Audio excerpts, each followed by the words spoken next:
Hey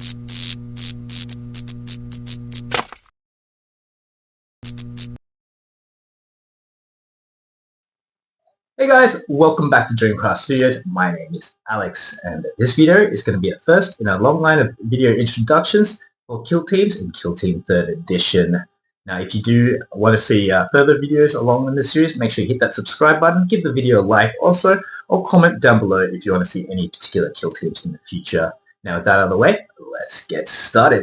Today, we'll be looking at going over rules and how to play for beginners for the Kill Team Angels of Death from the Imperium factions Adeptus Astartes, aka the Space Marines. Now this is by no means a comprehensive guide, it's just a simple introduction on the basic rules and how to play for the Angels of Death. So we'll be going over the rules, the faction rules, deploys, operative selection, and things like that, as well as a little bit of additional information. Now this video will be a first in a series of videos introducing all the kill teams in 3rd edition, so there's quite a few to get through, so make sure you hit that subscribe button if you want to stay tuned for further videos along the line. Let me know in the comments down below if there's any particular kill teams you want to see. And I do apologize if I do get any information wrong. I am a beginner player myself, so this is to help out beginners specifically, just to point out. Now, additionally, I've had a few comments and requests from my Thai subscribers to do a video in Thai as well, so I'll be translating my videos into Thai and posting them at a later date. Additionally, if there's any Japanese viewers out there, I can do that for in Japanese as well. Zen mondai nai desu. Okay, with all that out of the way, let's get right into it. Now, just a little disclaimer before we get started, guys. All this information that I'm presenting today is available for free on the Kill Team app available on Android or iOS. Now, all I've simply done is gathered all that information as I've been learning myself and reformatted and presented it in an easy to digest manner. Okay, so the Angels of Death Kill Team have two faction rules. First of which is Chapter Tactics, and it says right here, when selecting your kill team, select a primary and secondary chapter tactic for friendly Angel of Death operatives to gain for the battle. Multiple instances of the same tactic are not cumulative, meaning that if you select two tactics that are the same, they do not stack. Also here in the designer's notes, it basically says that if you're playing in campaign or tournament, you have to select the same primary and secondary chapter tactic for every battle. However, you can still change the secondary with the adaptive tactics strategy ploy. Alright, I just want to point out that chapter tactics from the Angels of Death apply to the entire kill team unless explicitly stated otherwise. So unless they have a restriction in their rule, it applies to all the operatives, and you don't get to select like a separate chapter tactic for each operative or anything like that. So some rules might specify that they only apply to certain types of operatives or exclude others. Always check the exact wording. But yeah, if it doesn't include limitations, it applies universally to all operatives on the kill team, and it ensures thematic cohesion. So the first chapter tactic is aggressive, and it basically means melee weapons have the rending special rule, the rending weapon rule. The rending rule applies to critical hits during an attack, and basically means when you roll a critical hit, you can convert one of your normal hits into a critical. For example, suppose you roll a 6, a critical, a 5 and a 4, two normal successes, with a weapon that has the rending special rule.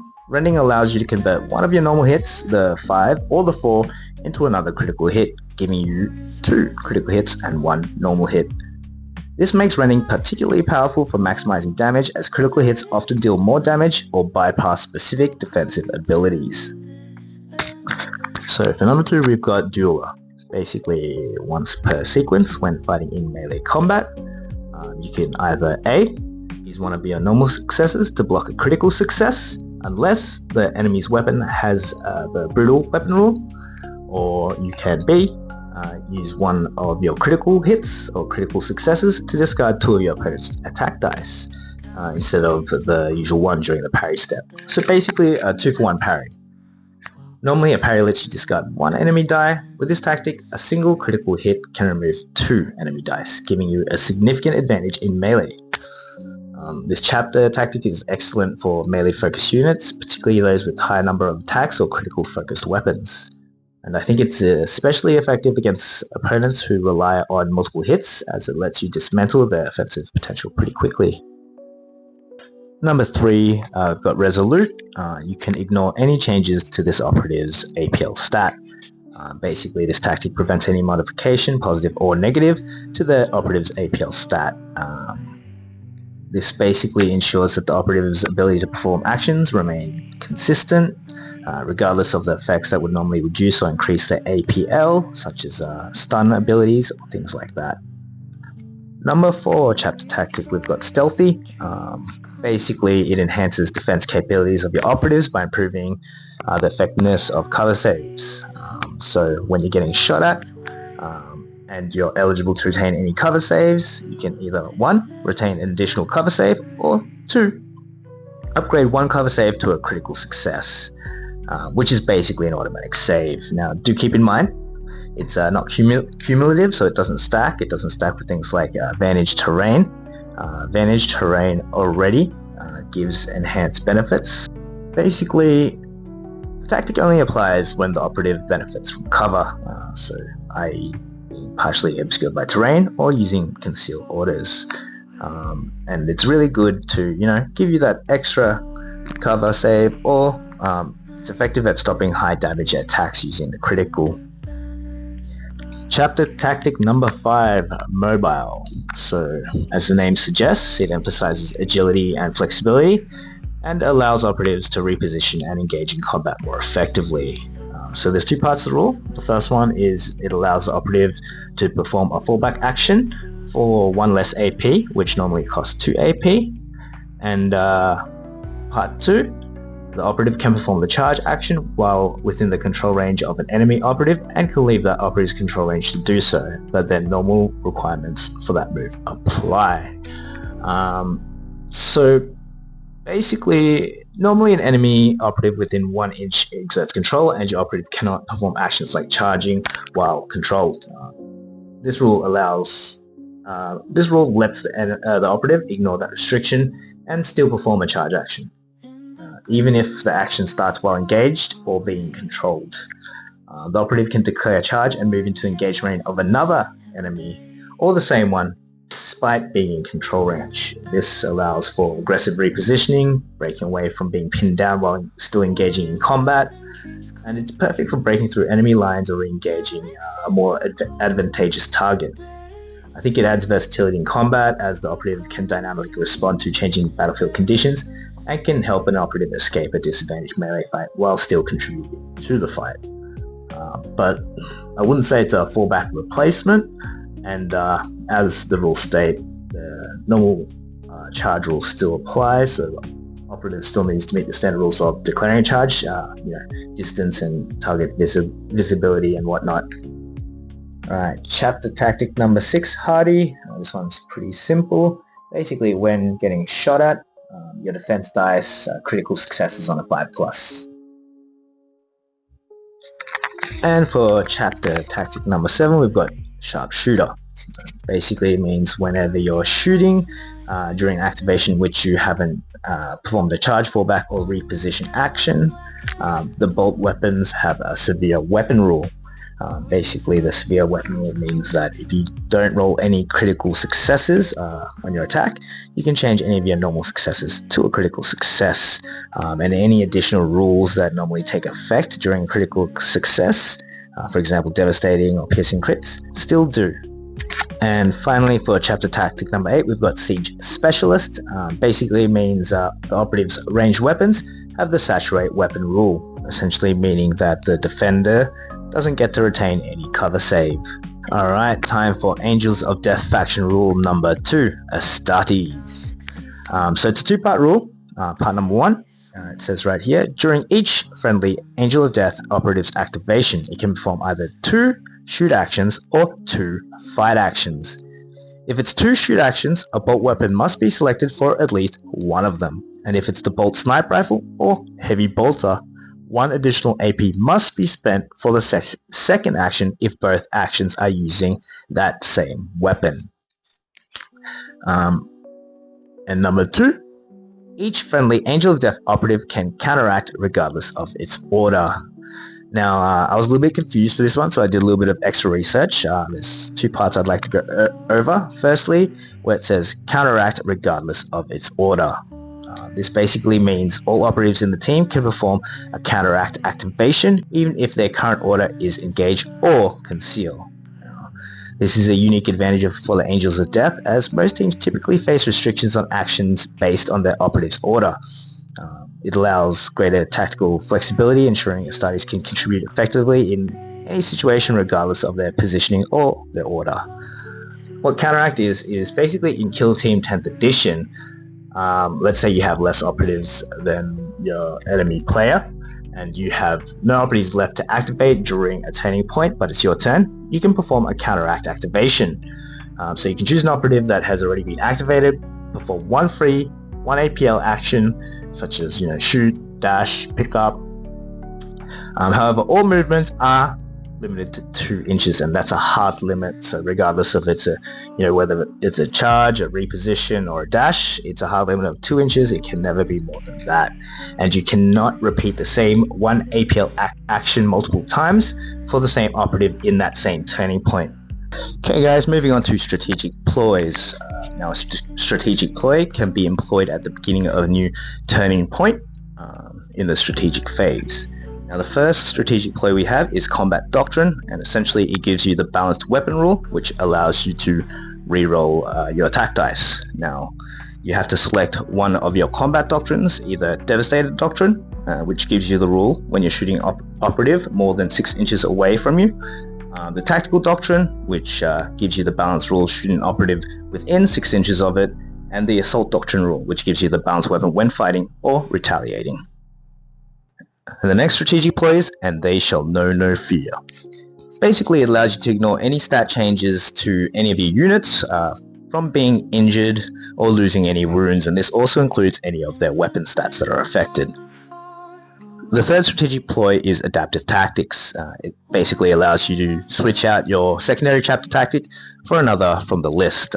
However, it only lasts until the end of your turning point, at which point it reverts back to your original secondary chapter tactic. Okay, and then the fourth strategic ploy is Indomitus. Basically, whenever being shot at, and for your defense dice you roll 2 or more fails, you can basically switch out one of your fails for a normal success instead. Now we're moving on to Firefight ploys. The first Firefight ploy we have is Adjust Doctrine. So if you have used the Combat Doctrine strategy ploy, this turning point, this Firefight ploy allows you to adjust the Combat Doctrine that you selected. Now you can perform this before or after your operative has performed an action. The next Firefight ploy is Transhuman Physiology. You can use this when being shot at and rolling your defense dice. It allows you to retain one of your normal successes as a critical success instead. So the next Firefight ploy is Shock Assault. Now you can use this Firefight ploy whenever you are fighting after you have charged, and basically it starts at the start of the Resolve Attack dice step and ends at the end of that action. And basically it allows your weapon to have the shock weapon rule. Now the shock weapon rule basically means that whenever you strike with a critical success for the first time in that sequence, it allows you to discard one of your opponent's unresolved normal successes or one of their critical successes if there are no normal successes. So it's quite strong. Also, the first time you do strike during that sequence, you inflict 1 additional damage to a maximum of 7 total damage. For the final Firefight ploy, we've got Wrath of Vengeance. So basically, you can use this whenever you are counteracting with an operative. It allows you to perform 1 additional 1 AP action for free during that counteraction, but both actions must be different. So I'm assuming this also rules out 2 AP actions, and of course you can't move or dash and dash or shoot and shoot or anything like that, like the special rules grant for the Angels of Death.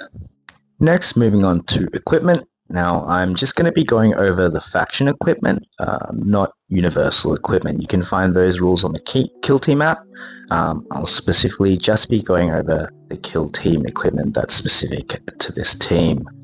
Now, for the first faction equipment, we've got Purity Seals.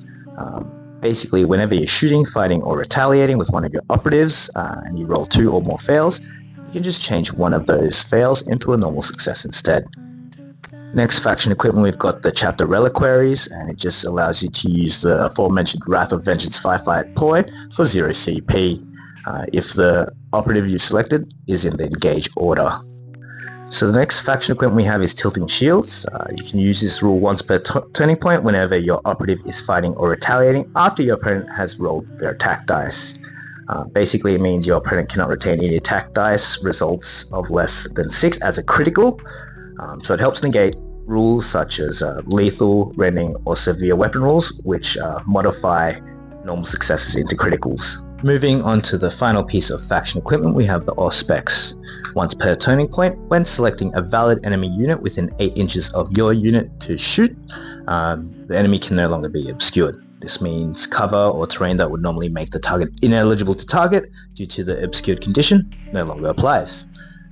However, all other visibility rules such as line of sight still apply unless otherwise stated.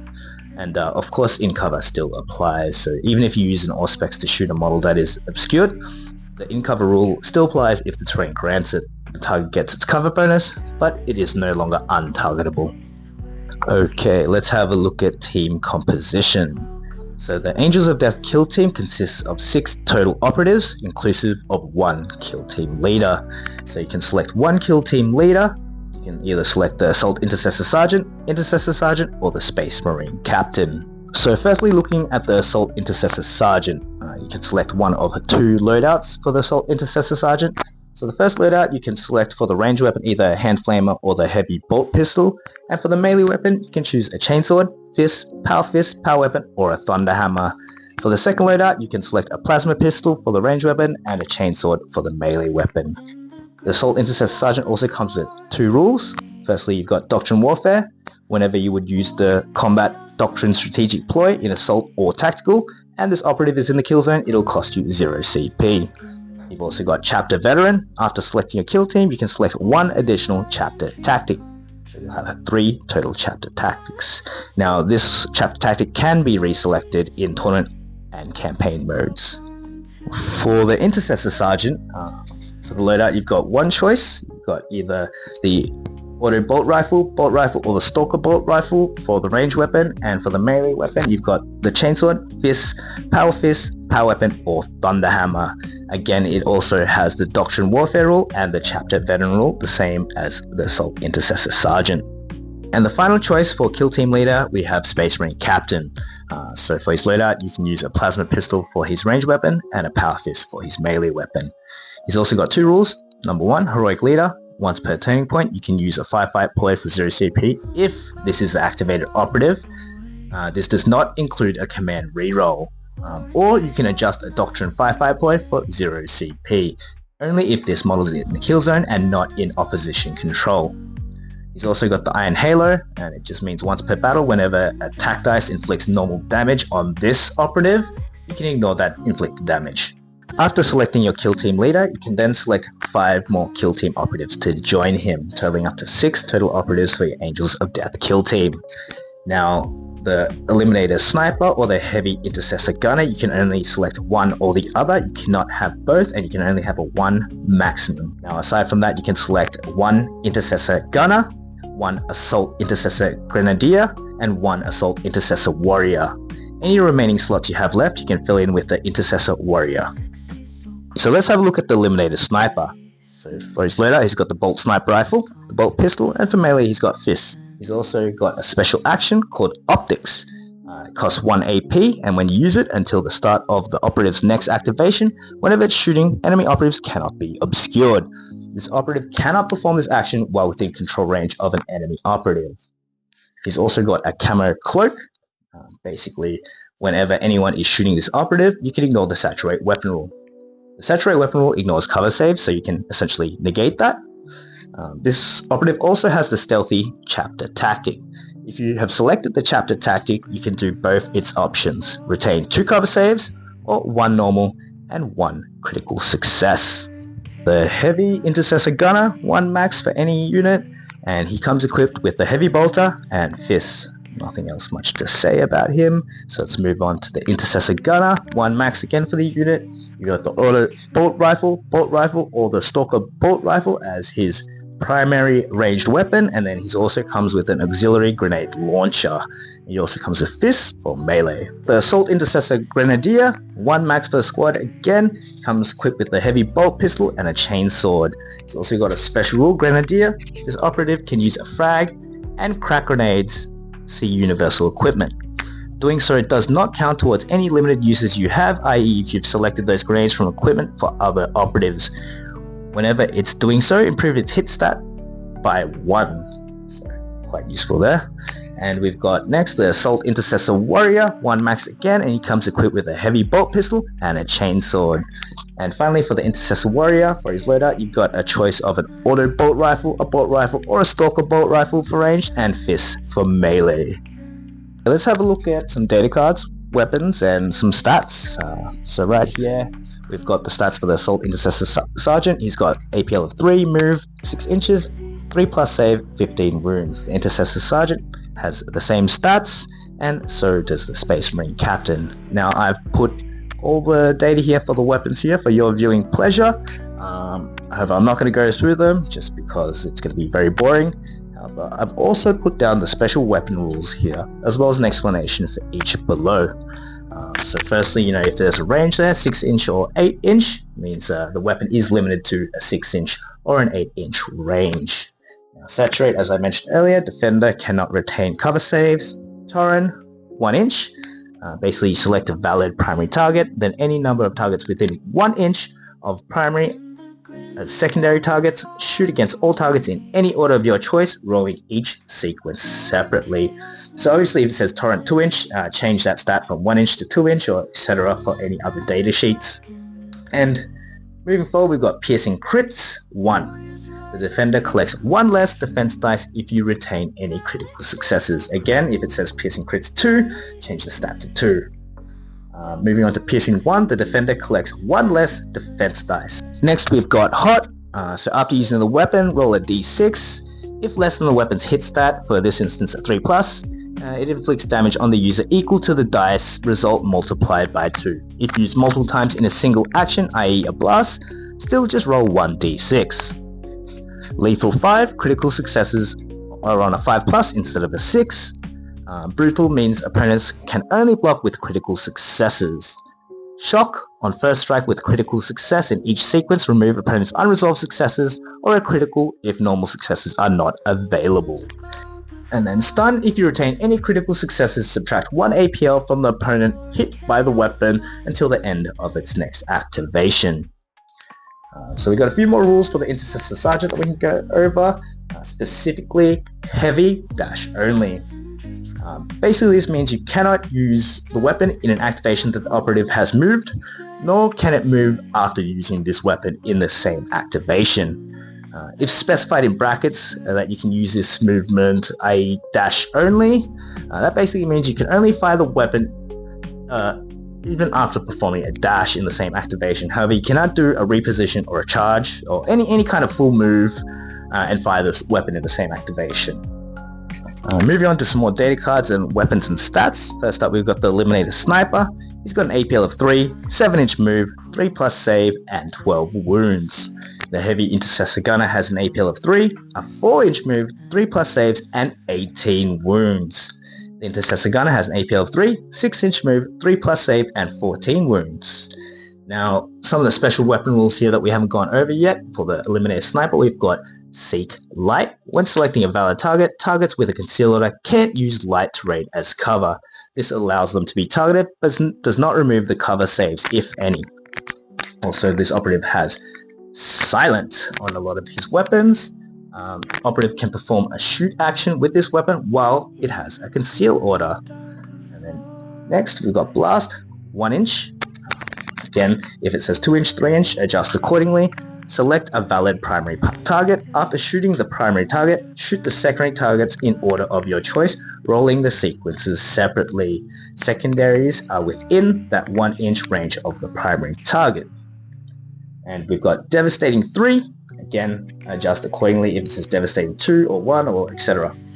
Each retained critical success immediately inflicts 3 damage to the target of that weapon. The critical success is not discarded and kept to resolve later in that sequence. So not only does it inflict a 3 damage, you can keep that critical success to resolve the damage again later.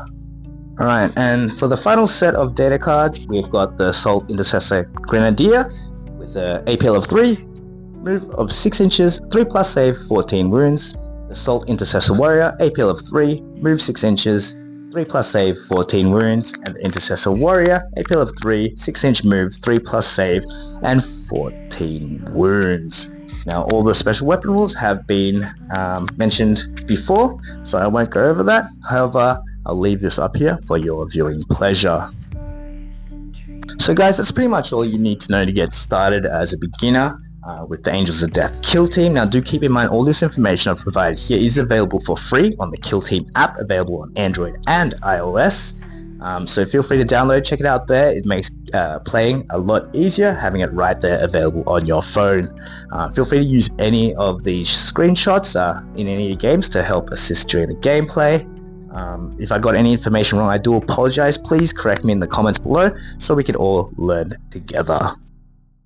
Alright guys, that's all we have time for today. I hope you guys enjoyed the video. I hope you found it helpful. I hope it gets you started playing Kill Team with the Angels of Death Kill Team. Now if you did like the video, please give it a thumbs up. If you do want to see more videos like this in the future, it is the first in a long line series. Make sure you hit that subscribe button to stay up to date. We also have a Patreon as well if you want to show us some more love and support.